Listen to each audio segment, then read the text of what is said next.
Eric Tenago, Eric. Salut à tous, c'est l'arithmétique, j'espère que vous allez bien.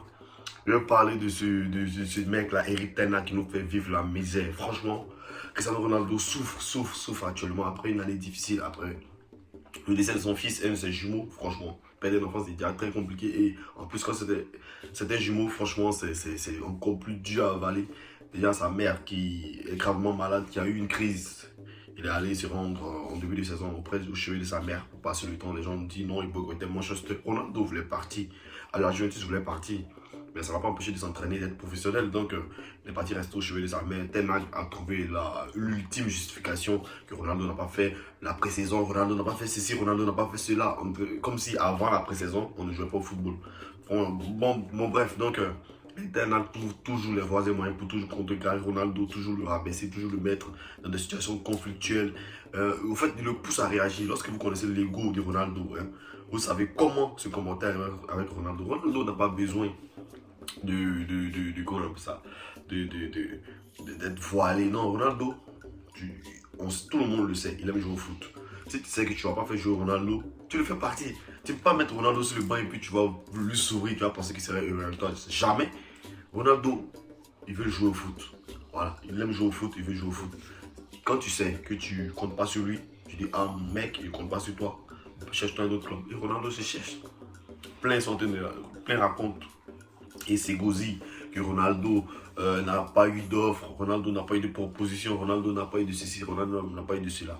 Franchement, si vous pensez vraiment que c'est le cas, dites aux dirigeants de Manchester de casser le contrat de Ronaldo et on verra qui va continuer en Europa League et qui va jouer la Ligue des Champions en février. Voilà, c'est tout simple. Et on verra. Non, je pense que pour un gars comme Ronaldo qui a remporté 5 ballons d'or, vous-même à la place de Ronaldo, si vous êtes le meilleur d'une compétition, voilà, et personne ne fait mieux que vous, et on vous met sur une balle de touche, on vous met à côté, on vous met en dehors d'une enquête, on vous met en dehors d'un dossier, ça va vous plaire. Et un gars qui n'a aucun pédigré, dans son pédigré zéro, il n'a pas de palmarès au haut niveau. L'Ajax, le championnat des Pays-Bas, c'est un petit championnat, c'est un championnat qui ne compte rien. Et lorsque tu as la chance d'être un coach de l'Ajax, non, franchement, même le nouveau coach de l'Ajax qui est là actuellement, il sera premier du championnat. On n'a pas besoin d'être un spécialiste ni d'être un grand tacticien pour être premier du championnat néerlandais en étant coach de l'Ajax. À moins que tu sois vraiment nul pour perdre le championnat avec l'Ajax. Sinon, dès que tu es coach de l'Ajax, dès que tu gagnes, c'est comme être coach du Bayern, coach du Paris Saint-Germain. Voilà. Ce sont des postes qui sont vraiment. On sait déjà que tu t'es déjà battu un peu au bas niveau. Et c'est comme une promotion en fait. Une promotion où tu viens gagner, tu viens remporter des titres seulement. Donc, on ne peut pas me dire que non, avec ce pédigré de l'Ajax là, que le gars a tellement de crédit, qu'il se sent capable, qu'il se sent les couilles de mettre Ronaldo sur un banc de touche. Franchement, j'aimerais dire à Eric Ten Hag qu'on ne va pas oublier tout ce qui se passe actuellement. Tout le comportement, l'attitude qu'il a envers Ronaldo, les décisions, les choix bizarres qu'il prend avec Cristiano Ronaldo, on ne va pas oublier. Nous, les fans du football, on ne va jamais l'oublier. On sera très sévère avec lui. J'espère pour Ten Hag qu'il va remporter tous ses matchs avec Manchester United. J'espère pour lui parce que sur les réseaux sociaux, on va envahir les réseaux sociaux avec les Ten Hag out. S'il enchaîne 3 défaites d'affilée, on va enchaîner les Ten Hag out, Ten Hag out, Ten Hag out. On va le saccager, il ne va pas croire. Donc j'espère pour lui qu'il va remporter toutes ses rencontres jusqu'à la fin de sa carrière. Parce qu'il ne va plus avoir un coach dans le football professionnel. Parce qu'on sera derrière lui avec les réseaux sociaux. On ne s'attaque pas à un des totems du football. Il y a 2 joueurs qui sont intouchables dans le monde du football. Cristiano Ronaldo et Lionel Messi, ils sont intouchables. L'année dernière, Mauricio Pochettino avait un peu de mal avec Lionel Messi. Voilà, il voulait un peu le mettre sur le côté. Il se disait qu'il était fini et tout. Mais il n'a pas eu les couilles de mettre Lionel Messi sur un banc de touche. Malgré qu'il a marqué 6 buts en championnat. Moi, je préfère Cristiano Ronaldo. Donc, il critique souvent Messi. Mais on ne peut jamais mettre Lionel Messi sur un banc de touche. À plus forte raison, mettre Cristiano Ronaldo sur un banc de touche. Non, c'est impossible. On ne s'attaque pas au totem du football.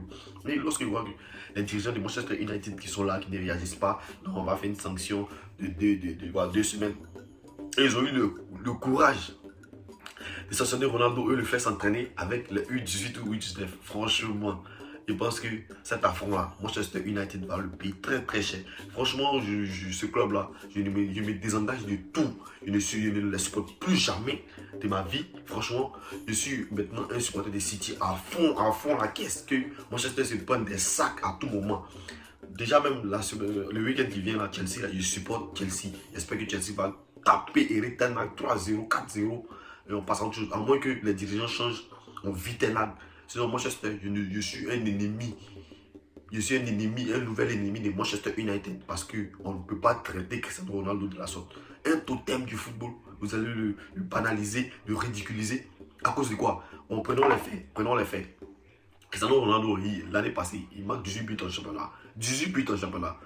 La meilleure saison de Rashford, c'est 21 buts en championnat. Et il a fait ça une seule fois. En 7 ans, à Manchester, la meilleure saison, il n'a marqué que 21 buts. Il n'a jamais été troisième meilleur buteur du championnat anglais. Et puis, il a, en moyenne, Rashford, en championnat anglais, il a 14 à 13 buts. Une moyenne nulle à chier cette année.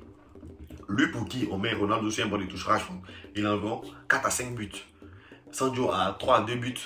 Bruno Fernandes a 3 à 4 buts. 2 à 3 buts.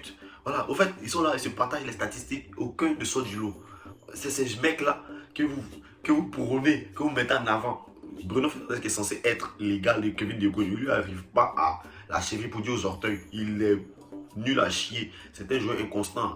Il tente des passes. Regardez le match de Bruno Fernandes. Il tente des passes, des gestes. Il touche dans la nervosité, dans la précipitation. Kevin De Bruyne qui est assez flemmard, assez calme, assez timide dans sa manière, dans ses réactions, dans sa gestion. Mais il est précis comme lorsque Couturier met un fil dans une aiguille. Propre. Mais comme Bruno Fernandes, c'est qui ça? C'est qui ce mec-là? Donc franchement, traiter Cristiano Ronaldo de la sorte, ça me fait chier. Ça me met en rogne. J'espère que Eric Ten Hag va gagner tous ses matchs.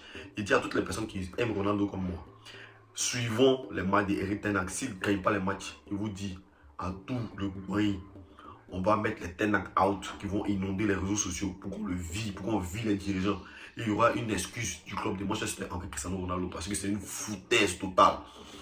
Donc Ronaldo n'est pas performant, Ronaldo n'est pas ceci. Mais qui est performant à Manchester? Donnez-moi le nom du joueur qui sort du lot. Aucun. C'est quel joueur vous connaissez qui joue par intermittence, qui joue 10 minutes, 15 minutes, 20 minutes, 35 minutes, 40 minutes et il sera performant. Donnez-moi le nom de ce jeu dont vous voulez que Ronaldo, en 20 minutes de jeu, il marque triplé, 10 minutes de jeu, doublé, 5 minutes de jeu, quadruplé, 1 minute de jeu, doublé. Vous êtes fous? Vous pensez que le football c'est de la courie, c'est de la jeu au bi? Le football, déjà on sait que c'est Cristiano Ronaldo, donc la manière de défendre est différente. Les joueurs sont plus. L'instinct des défenseurs est plus activé, ils sont plus concentrés, ils sont plus assidus. Donc, ils sont plus durs avec Cristiano Ronaldo que les autres flemmards. Donc, franchement, j'espère que cette situation va. À la place de Ronaldo, ils vont boycotter l'entraînement, boycotter le coach, l'insulter sa mère, son père. Et bon, je m'excuse. Voilà. Boycotter le club, boycotter l'entraînement, boycotter les dirigeants et tout. Afin qu'on casse mon contrat et je quitte ce club. Donc, heureusement, la bonne chose à retenir de cela, c'est qu'il reste un mois. Avec la Coupe du Monde, donc il reste environ un mois de Premier League. Donc, j'espère qu'en janvier, Ronaldo va se tirer de ce club pourri qui n'a rien à offrir. Voilà. Et aussi, je suis sûr que les choses vont tourner dans le bon sens parce que lorsque tu dégringoles, lorsque tu chutes, lorsque tu descends, lorsque tu es en train de t'enfoncer dans le trou, tu n'es pas encore au bout de tes peines. Tu peux encore t'enfoncer jusqu'à ce que tu vas toucher le sol. Donc, je pense que jusqu'à ce que la Coupe du Monde arrive, Ronaldo peut aller au plus bas que terre, vivre des choses encore plus délirantes que ce qu'il ne vit actuellement. Et ça sera encore plus pire. Mais au bout du tunnel, lorsqu'il va toucher le sol, lorsqu'il sera plus bas que terre, il ne pourra que monter. Et c'est là que Ronaldo, il ne voudra pas réaliser une bonne saison pour ses fans. Il voudra absolument gagner un ballon d'or. Et il va réaliser une saison dantesque. Et c'est là que toutes ces personnes qui disent que Ronaldo n'a pas de club, c'est comme ci, c'est comme ça, ils n'auront que les yeux pour pleurer. Ronaldo n'a pas gagné 5 ballons d'or en faisant des bisous à tout le monde. Il était un mec arrogant, un mec qui avait confiance en lui. Avec l'âge, avec la sagesse, il est devenu beaucoup plus mature, beaucoup plus sage, beaucoup plus gentil, beaucoup plus empathique, beaucoup plus ouvert. Et c'est comme ça que vous le remerciez, il n'y a pas de problème. Il veut voir la bête, il veut que renaisse la bête, il veut que revienne le Ronaldo destructeur, le Ronaldo l'unique, le performeur, le félin, le gladiateur, le tueur de taureaux. Je veux que le Ronaldo la revienne. Et vous entendez réveiller la bête. Vous allez avoir la bête. Je vous remercie d'avoir suivi cette vidéo. Abonnez-vous à la chaîne, partagez, likez. On est ensemble, c'est la République.